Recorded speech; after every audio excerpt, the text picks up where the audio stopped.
Welcome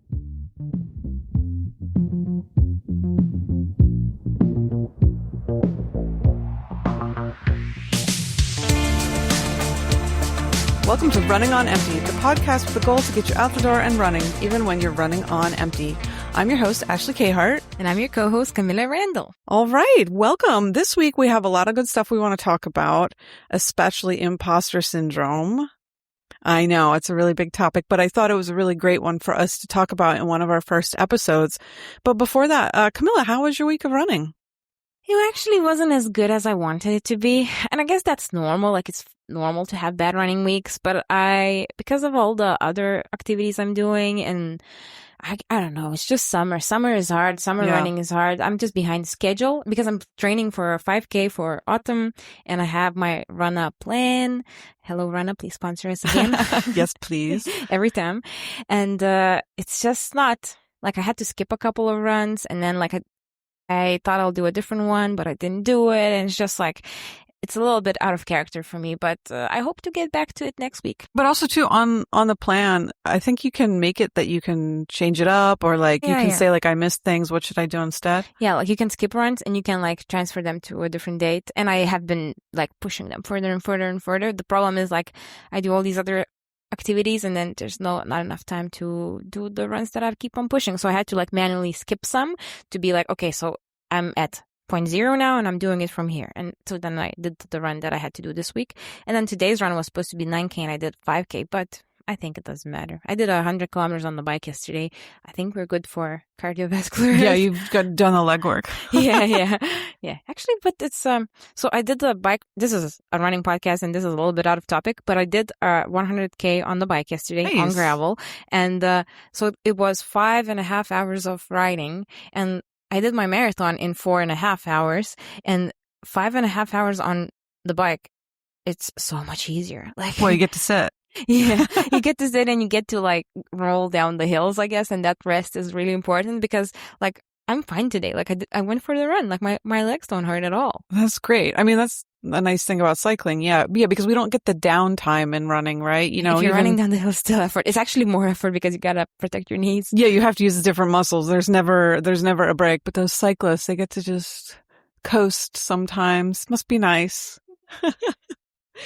Well, my week was kind of a regular week. I had hill reps this week, which I secretly love hills. I tell everybody that hills are easy for me. That doesn't mean that they are factually easy for me. But it's one of my mantras that hills are easy for me. I believe if you continually tell yourself that it is easy for you, eventually you'll start seeing that progress and it'll stick a bit more.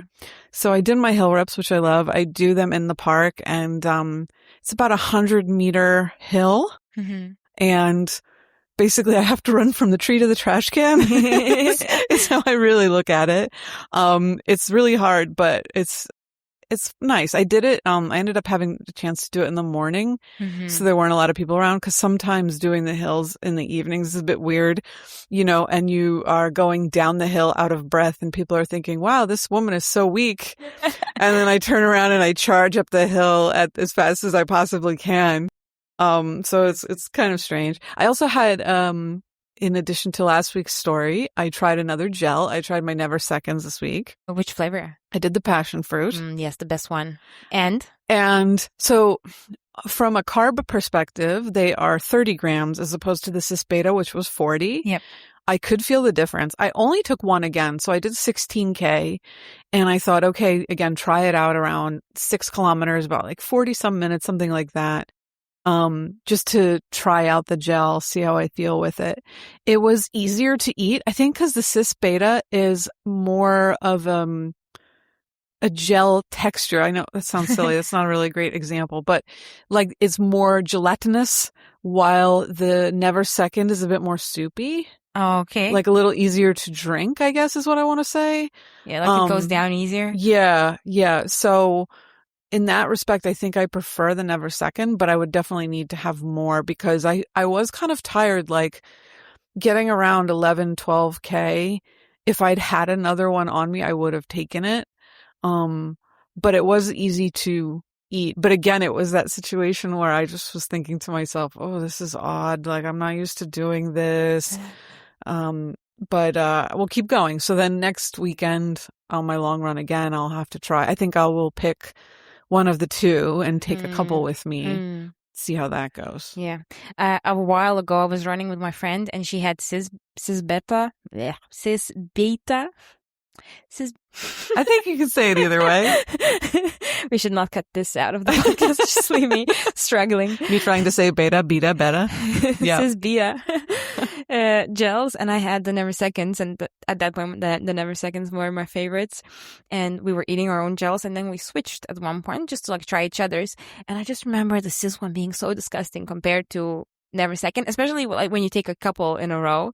But maybe they have changed the flavor since then, because that was like, I don't know, a year and a half ago, maybe. Also, too, like when you're expecting one thing and you get something else, sometimes it can feel really odd. Like even if you thought you were going to drink orange juice, for example, and it turned out to be apple juice, it would taste horrible because you thought it was going to be orange juice. Like your brain has already made the decision. So maybe that too. And then I'll try, like you recommended, I'll try the Morton's with the no flavor. But I'm just kind of going through each week trying to see what is better for me and how much water I need. I did like too that I didn't feel as thirsty after having the Never Second. Wow, the Cis Beta I did, but maybe again it's the texture. Never Seconds also have electrolytes in them. So if you take Never Seconds, you don't have to add any salt on your long runs. Oh. Whereas Cis Beta, I'm not sure, but I don't think they have salt or have little salt. And then the Mortons have no salt. So you have to intake all of your salt in other ways, because a while ago I coded this running fuel calculator when I was preparing for my marathon, and I added all the main ones, and so with Never Seconds it never added any salt. Like you never needed to add any salt to your Never water. Second, never salt. Yeah, so that never salt. Yeah, so like maybe that's why, like maybe you didn't like lose so many electrolytes and that's why you weren't as thirsty. Could be. I am always thirsty when I'm running, but at the same time, I don't know if I need it. Sometimes I wonder if it's a mental thing. I mean, I don't want to say that hydration isn't important. It definitely is, especially in the summer. But sometimes I think, oh, I'm tired. I must be thirsty. And I get something stuck in my mind, which I think we all do. There'll be something we fixate on the run. Like my quad doesn't feel right. There must be something wrong. And then 2 minutes later, you don't even remember it bothering you. So we'll see. But it's like a good time to practice now when I'm only doing shorter long runs, I guess is what I want to say. And do you ever actually add salt to your water? I don't do that. I've always been interested in doing one of those sweat tests. Yeah.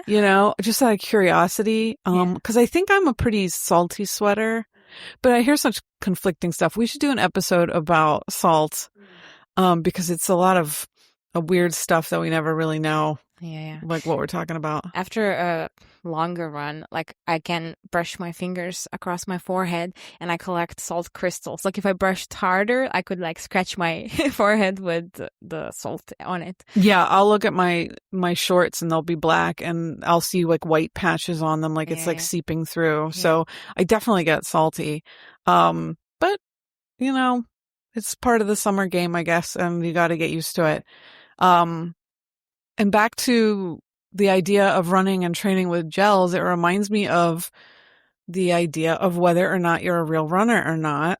Because taking gels, you have to be a real runner. Because I was out there and, thinking to myself, people see me going by and they see me eating, which I also think is kind of a funny thing when people see you eating while you're running. I think sometimes they look at you because they've never even thought that that's something runners do. And they're like, you're eating candy while you're running? Yeah, because if you eat a gel, that looks a little bit more professional. But in the winter, when I was running a lot, I would eat handfuls of gummy bears and people would give me the death stare of like, who are you? Like, why are you, how dare you run and eat almost? Yeah, like you're not fit for eating while you're running, but in actuality, it's the perfect thing to do. Yeah, like as if you're being unhealthy whilst you're running. I assume probably they didn't judge me, but I felt so judged. Yeah, right, because you think that all these people have these thoughts about you as a runner, which I think for the most part isn't really true. So we wanted to talk today about imposter syndrome in running and why we have it. I think that 70% of us have imposter syndrome in some place or another in our life. And the reason I started thinking about this topic was because I wanted to start a run club. So last year, I decided that I wanted to try to start a run club at my office, get some people together one night a week, just go for like a nice little run, get to know more people in the office. Running is super popular right now. Lots of people are doing it, but no one seems to want to go on this run weekly. We had small numbers, maybe like 5 or 6 people going, but I know lots of people that want to run. So I started investigating and asking people, hey, I know that you run all the time. Like, we're friends on Strava. Why don't you want to come? So at first, there's always going to be people that it's not a good time for them. Maybe they have to pick up their kids from school at the end of the day, or, on that day that we're running, they have something already in their plans, and that's fine. But I started over time getting different answers, which were more like, well, I'm really slow. And I don't want to slow you guys down. I don't want to slow you guys down. I can't run that far. As if that matters. Yeah, like as if that matters. Or one person was like, well, I get really red-faced and I'll look kind of crazy, and I don't want people to see me like that. Like my colleagues. Yeah. And then also too, people that are afraid that they're going to somehow make it less enjoyable for the rest of the group because of one of the things that I've already mentioned or something else that's in their minds. And I thought that was really interesting to hear why people had these feelings when I know they run. I see them going out. And so I was kind of curious why that was. Well, I have an example, like why a person can feel that way. I have a story from, I think it was a year in of my consistent running journey. And so I signed up for this really cool autumn race with my friend, and my friend found it and she convinced me to sign up for it, and I was excited, but then I think she got sick or something else, so she couldn't come. And this race is like a part of this continuous races across the country, and like there's stages, and this was one of the last stages. And I just thought, like, I think I signed up for the 10K then. Yeah, it was a 10K for sure. And I was just like, oh my God, like I'm gonna go there and everyone's gonna know that I'm not a runner because they haven't seen me in other races, and I'm gonna be the last one. Because like in the big marathons of the city, when you have like 10Ks, it's still like a lot of people sign up just for the sake of it. Yeah. But where it's like, it's a sporting event, it's like specifically like a staged running event where more pro people sign up, I was like, oh no, I'm gonna be the last one. Everyone's gonna make fun of me. I also had I think I had only trail shoes at that point, and I ran in them, and I was like, people will laugh at me that I'm not running with proper shoes. And actually it ended up being a trail path. Oh, so it was perfect? Yeah, it was perfect. But like, I didn't know it's gonna be that. So I was like, everyone's gonna make fun of me. My pants were like from Decathlon, like cheap running tights.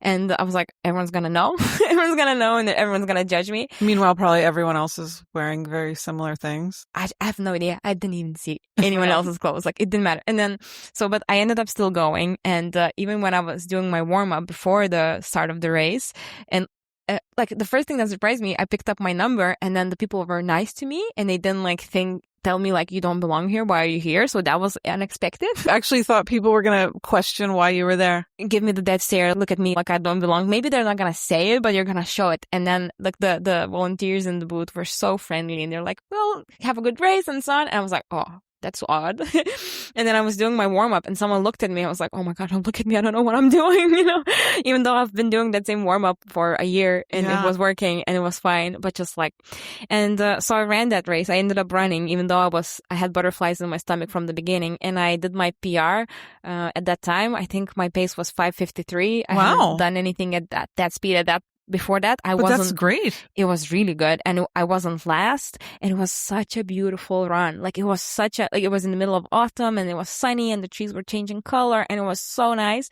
And I remember even, like, because it was two 5K loops, so I was doing the second 5K loop, and I was feeling like, okay, like I'm not crashing, I have more energy, and I was passing this guy, and he looked so upset that I was passing him. He tried to like speed up, and I sped up even more, like, for him not to catch me, and like he didn't, and I was like, what was I thinking? Like, I am a runner, I can do this. Why was I imagining all these scenarios in my head? Yeah. But it's because I feel like an imposter. Like, I feel like it doesn't matter how much I run or how much I ran and that I've been doing it consistently for a year. Like, I don't belong, and everyone will know that as soon as they see me. So you said that the idea of being last was really Scary. weighing on you. Yeah. Why was it important? Like, what would be the reason? What would be so terrible if you did come in last? Because it would be the proof that I'm not a runner. Like, that was my imagination. Like, if anyone else, if any of my friends or anyone I know would sign up for a race, and then I think it was like 100 runners there. It wasn't a big race. And they would come last. I would be like, you did this amazing thing, and you were the last out of 100, but then there's thousands of people that didn't do it. So it doesn't matter. Like, you did really good. You ran 10K. Yeah, that's exactly what I was thinking, because, if you're last, you're just last in that group of people. There are so many other people who were afraid to even try to do this, because if you were nervous going in, there's probably people that were also nervous who didn't go. Yeah. Who could have who maybe even could have passed you. And past that guy. Yeah. And they didn't do it because they were fearful of that, and I think it's a shame, and it's something that, like, we need to continue to work on in running. I think it's really difficult in running too, because a lot of times people don't think of running as a sport. I mean, it definitely is a sport, right? There's athletics, people have world records. It's amazing what they're doing, but it's also something that is incredibly accessible, which is what I think is kind of a cool thing about running, is that it's so accessible. But you don't see people who play hockey every week saying, oh, I'm not a hockey player. I don't really play hockey, when they go have a game every week. People would think they're crazy. Like, you play baseball on the weekends. Oh, I'm not a baseball player. No, you would have no problem saying, oh yeah, I play baseball. This is what I do. So why do we have all these troubles admitting that we're runners? Yeah, I think it's also maybe a little bit because of the tiers of runners. Like, there's the pro category that go to the Olympics and do the Diamond League and reach, I don't know, world records, and we know about them. Then there's this level of influencers that are sponsored by running brands, and we see them running in these events all over the world, like the Big 8 now. And then everyone else is kind of like in the same category. So even if you're running like an ultra, but you're not super known and you're not winning an ultra, and if you're running next to your home around your house, like 3 kilometers, you're basically the same category. And then, like, to compare yourself when you can run only 3 kilometers and then someone else in the same category, air quotes, is doing 60 or 70 or even more, then you're like, oh yeah, like, what I'm doing doesn't count. Yeah. Because what's the actual definition? Who's a runner? Like, if I run in my Converses, am I a runner? If I run in a dress, am I a runner? Like, do I have to buy running shoes to be a runner? Yeah. Because with other sports like hockey, you buy like your stick and your skates and so on, and then you do skating, and then, like, yeah, I have the gear, I am doing the skill, I am that thing. Yeah. But running, like, you don't really need any special gear. Yeah, you just need a pair of shoes, really, at the base of it, and you can go out and do it. Yeah. Which I think is, again, like I mentioned, is why it's such a great thing. And, like, especially how it's gotten so popular in recent years is the accessibility of it, and I think it leads to a wide gap. Yeah. Like we were talking about, at Cape Town, I was talking with some people about running, and I said, I think there's like 3 tiers of people that run. There are the elites. So just forget about them. They're gone. Yeah. Like, okay, those are crazy people that do crazy things that we can't do. That's fine. I don't have a problem with it. Then you have the people that go for a run every once in a while. It's not really important to them. Maybe they do it because they run once a week because it's part of their gym program. they don't identify as runners, but not because of imposter syndrome or anything, just because it's just not important to them. And they're just like, oh, it's just one of the many things they do. And then there's this massive bracket in the middle, which are people who are going from a couch to 5K all the way up to people who are running sub 3-hour marathons. And yeah, we're all lumped into this one massive group. And that's just like where passionate amateurs. yeah, everyone's a passionate amateur. Exactly. And at different levels, some are, more involved than others, but that's where we all live. So it's like, how do you fit in there, and how do you see yourself? So have you ever felt like you've gone through, I mean, you mentioned that race where you felt like you didn't feel like a runner. Is there any other times where you felt like, I'm not a real runner? It's constant. Even now, like I've run a marathon and I'm like, oh, only ran one marathon and not that fast. So it doesn't really count. I'm not a real runner. Who am I to say I'm a runner? And like this kind of like self-talk I have all the time in my head. And I have this friend, Monica, shout out to you. She texted me that like, because I posted something about doing a triathlon on Instagram, and she posted that, like it's so usual for her to see me do athletic things that she doesn't even bat an eye about it. Like it's just so normal for her. And so like someone else can see me as this athletic person, and I myself see myself as like, yeah, like I do run, but am I a runner? And that's actually really bad because, like if I talk to myself that way and I talk out loud to someone else, then, if they run less, what's going to happen then? Then you have a friend, right? That you talk to about Yeah, this? same kind of thing. Yeah. So I was talking to somebody about running, and she had just started a little bit, and she was asking my recommendations for shoes and things just because she wasn't really liking what she had. And she's like, well, tell me about like, how much do you run a week? And like, what kind of runs do you do? And she was just curious, thinking this is something she wants to get a little bit more into. And a couple of times I said things like, oh, but I'm not like really much of a runner. I mean, this is what the lady that runs 5 times a week. Yeah, I only run 5 times a week, which I know sounds insane. That sounds insane to say that a person who ran 5 days a week did not identify as a runner. But I think that shows how much, this can affect us. But the point was that she said, have you ever thought that when you say, when I look at you and you say, I run 5 days a week, but I'm not really a runner, how does that make me feel? The person who's maybe doing a 3K on a Tuesday and maybe trying to get to a goal of not walking during a 5K run. Yeah. What does that say about me? Which is funny because then you think back, oh yeah, like it's that self-talk. Like we mentioned, like you would never say to a friend, oh, you're weak, you had to walk. Yeah. You wouldn't say that to a friend, but when you walk, you're like thinking, this is terrible. Like, what is wrong with you? You need to go faster.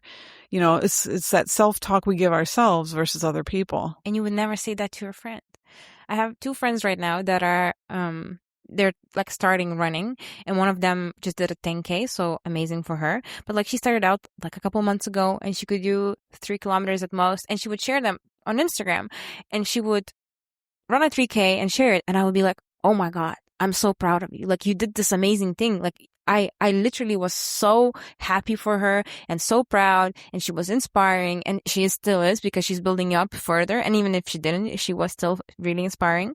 But like, I wasn't posting my runs for a while just because I was like, well, yeah, I'm running, but I'm not really like increasing my speed that much. And like my distance is increasing. Down talking. Yeah, but like someone else is doing it more. So it doesn't like, it's not worth posting about. And then when she started posting her kilometers, and then people like her sister started running because of her, and other friends of hers started running because of her, and people were really inspired by her doing it. And I was like, what the hell am I doing? Yeah. What's wrong with me? Yeah. Why am I talking down to myself about what I'm doing and what I'm achieving? Yeah. I think it's because too, it's all this comparison stuff. Yeah. So I think a lot of people have this imposter syndrome because they think that everyone else is doing better than them. So of course, like Instagram, TikTok, all of that is constantly feeding you information.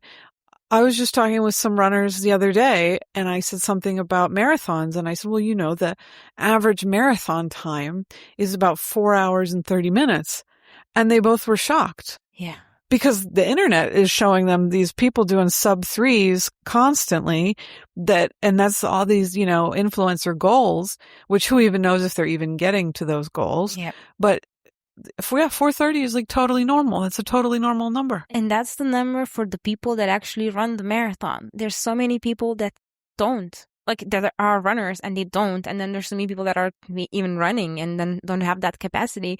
And like 4:30 is like the measured time. So if everyone that exists could run a marathon, the average would be like a lot higher. And then, like people imagine that it's so much different. Like, and you so don't have faster. to run a marathon. Yeah. Like you can be a runner and never ever run a marathon in your entire life. That's totally fine. Yeah. There's no need for that. But yeah, so they estimate that right now that about 10% of the world population could run a 5K without stopping.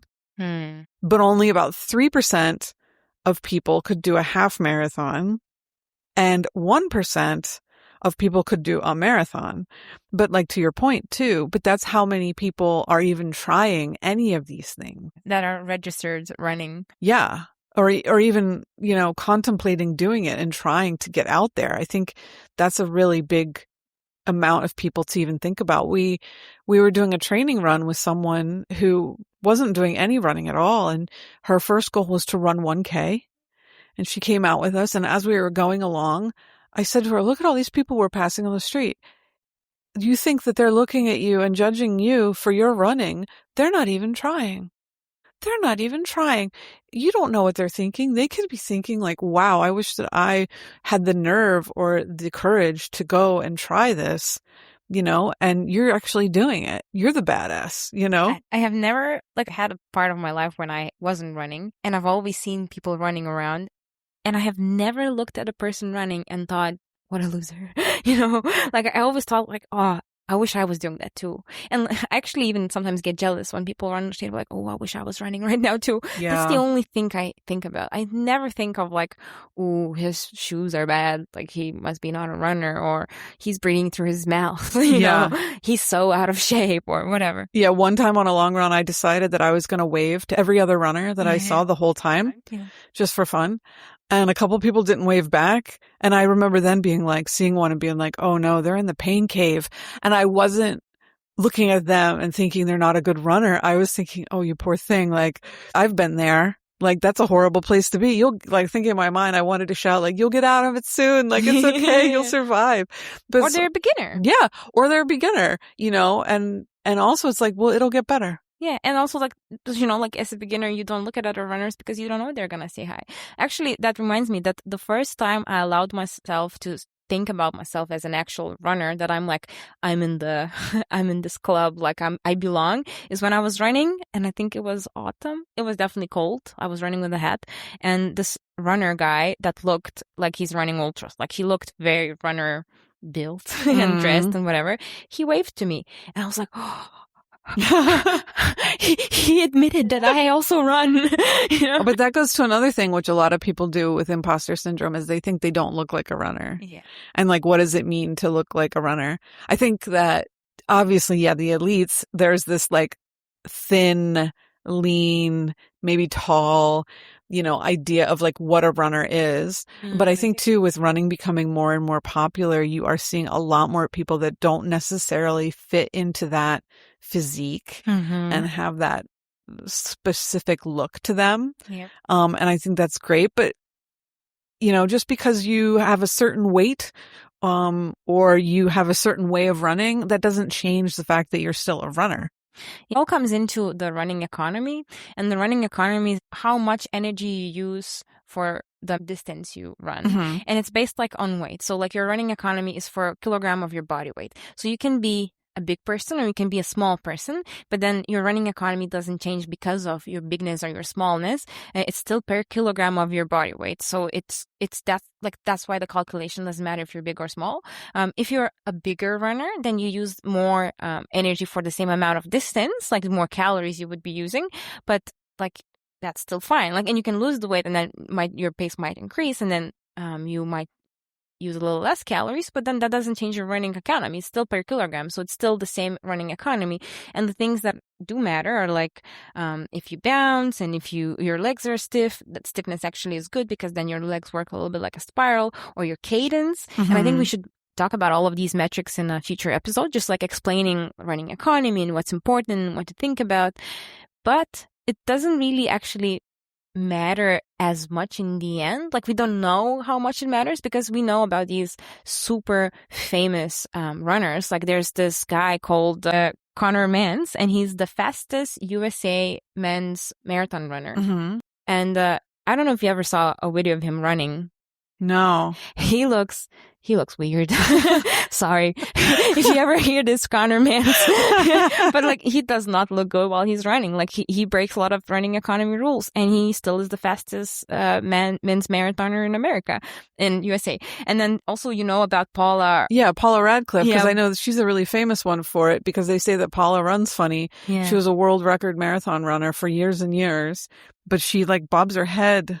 Right? Yeah, and looks very funny. Like, she bobs so much. And then, like, technically that's energy being wasted whilst running. And like, if you are an amateur runner, then people might look at you and you're like, oh, your economy is bad. Maybe you're not a runner.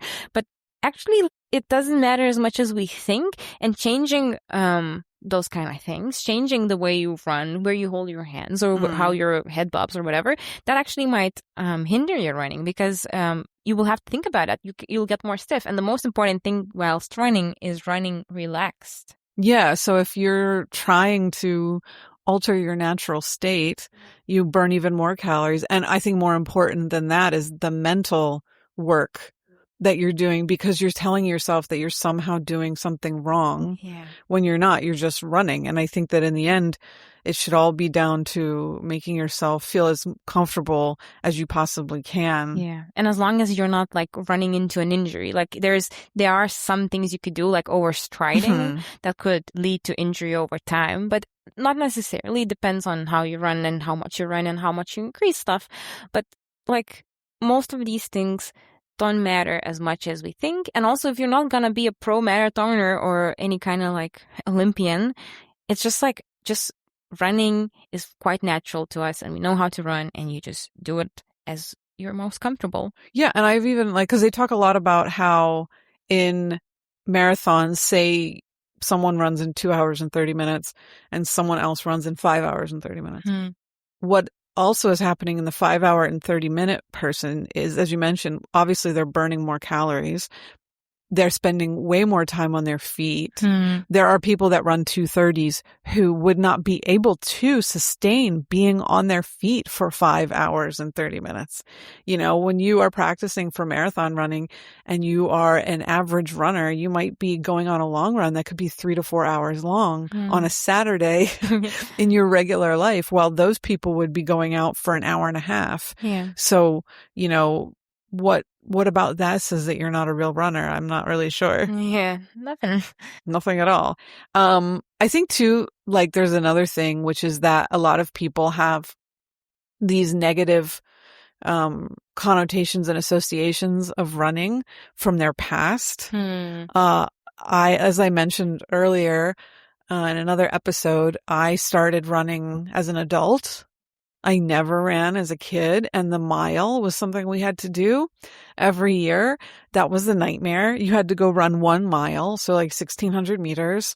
And that, for me as a girl, especially living in 80s, 90s life, that just made me think that I was fat and that I was horrible and all these things. And it was just like horrible feelings. So I think lots and lots of people had that, men and women both.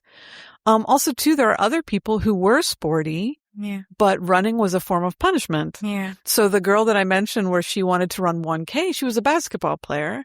And so what happens when you do something wrong in basketball? You get a foul? Yeah, well, you have to go run laps at training. You have to go run laps, and they'll make you run laps. And so that was punishment. Running was something you had to do because you didn't do something right in practice for the game.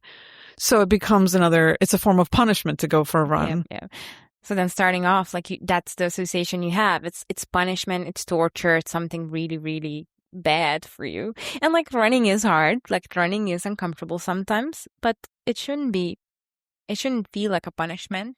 Yeah. And so even if you're like thinking to yourself, okay, no, I want to do this, it's still in the back of your mind. So maybe when the time gets tough, you start thinking, well, I'm not really a runner because, runners are these fast people that I'm not. And I have these emotions from my past of it being punishment. It's a lot to deal with. But I think regardless of how much you run distance wise or how many times a week you run, you're out there and you're running. And that makes you a runner. Yeah. That is my definition. You're out there and you're running. Because the status isn't that important. I mean, I don't run enough. I don't run enough races. I only run once or twice a week. I mean, we have a great example right now, which is like that you just said at the beginning of this episode that this week, life got in the way and there were other things and you couldn't run the way you wanted to. Yeah. And like I prepared for my marathon, which isn't the best idea. So people don't do it if you hear me say this, but I prepared for my marathon running twice a week. I did twice a week consistently. And then sometimes I would do another 15-minute run on a treadmill, but most weeks I ran 2 times and I then ended up running a marathon. So even running twice a week, you are a runner. Once a week, you're a runner. You run once a month, you still are a runner. Like, I don't think like the term even matters as much that you call yourself a runner, but just like some people gatekeep it from others. Mm-hmm. You are not a runner if you're that or whatever. And then I think that's important to be like, no, like you're allowed to run. You're allowed to talk about it. You're allowed to have an opinion. You have allowed to do all these things and you're not an imposter doing it because there's always like a category of people just like you. You kind of have to find them. Yeah. Yeah. And again, because comparison is the thief of joy. Mm-hmm. So you shouldn't compare yourself to other people and their running experiences. And I mean, not everyone is super helpful and understanding, when you go running. Sometimes you can come across people that might have attitude or like ideas, but they usually get theirs in the end. Like I had this story where I was running, I mentioned at the beginning that I was doing the hill reps where I run up that 100-meter hill. And I was in that same park and I was running pretty easy. I was, taking a nice leisurely type kind of an easy run that week. I'd had a rough week and I knew that hill was coming and it was going to kind of cap off the run. So I was just running along at an easy pace and there's nobody else in the park really. It's pretty open and empty. I'm running on a kind of like a road surface. So it's very nice. And this girl kind of cuts me off on her. She runs past me, kind of cutting me off. Yeah. Kind of in this "you're slow" kind of way. And I looked at her as she's running away from me and I just thought like, that's not like a good mindset to have. You shouldn't be putting yourself out there that way, but I just kept running at my own pace and she's just running away from me as she goes. And then the hill approaches and she runs maybe 10, 15 meters at the most up the hill, and then she starts to walk. And then I just glide right past her, running up the hill. Yeah. Right? And I just got to the top. I never looked back, but it made me feel strong as a runner because when that was put there that, oh, you're not so great. Look at me. I'm really strong. I was able to show that I have it in me and that, and I am a real runner. I don't think that happens to everybody every day, but I think it's an example of like having a positive mindset and understanding that we're all on our own journeys. And if you're going to have that attitude someday, some old lady's going to fly past you up the hill. So I think in the end, it's important to remember that if you run, you're a runner, which means that you are an athlete and you should treat yourself like an athlete. You should respect your body and you should respect your mind for the thing that you're doing.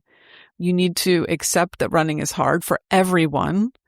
And no matter who you are, if you get out there and run, you're a runner.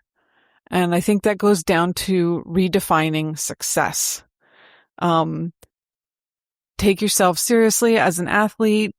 Think about hydration, think about fueling, think about everything and why it's important, whether you go out for 50 minutes or 5 hours or 5 minutes, right? Regardless, you're running, you're out there, you're putting in the work and you're a runner just like us. Yeah. And you're allowed to be there you're allowed to be, or exactly.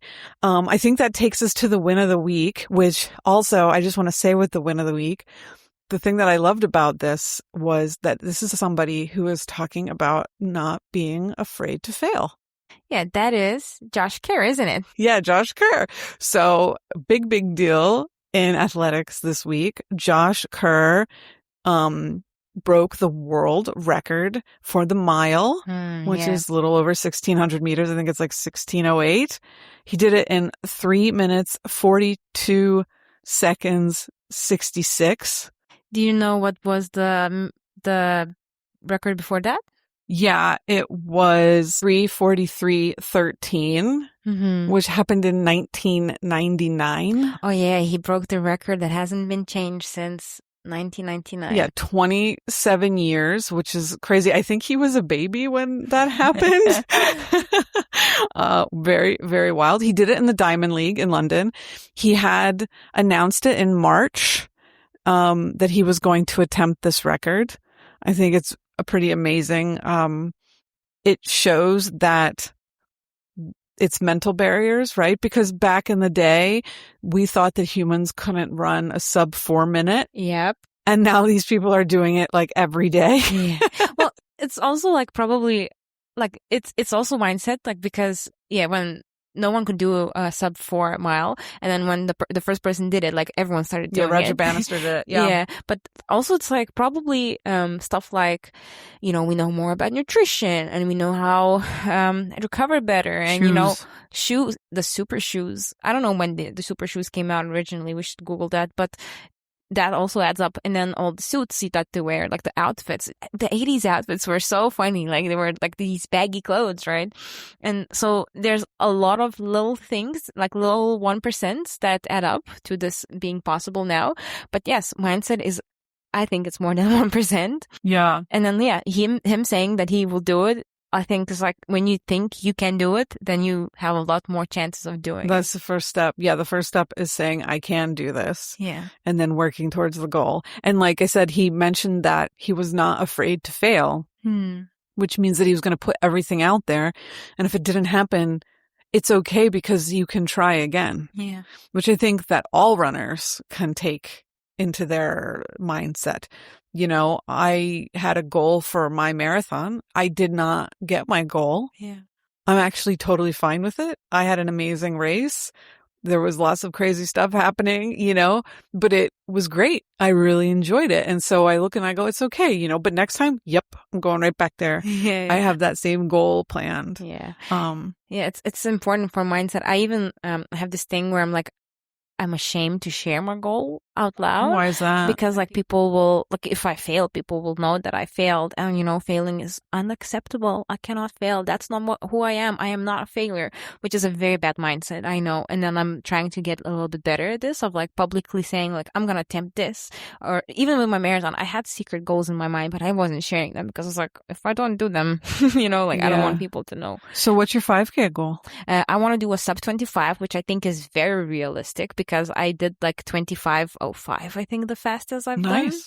So I want to do less than that. And I cannot attempt a sub 20 because I cannot run 4 minute kilometers, even if I try real hard. Sub 24? Yeah.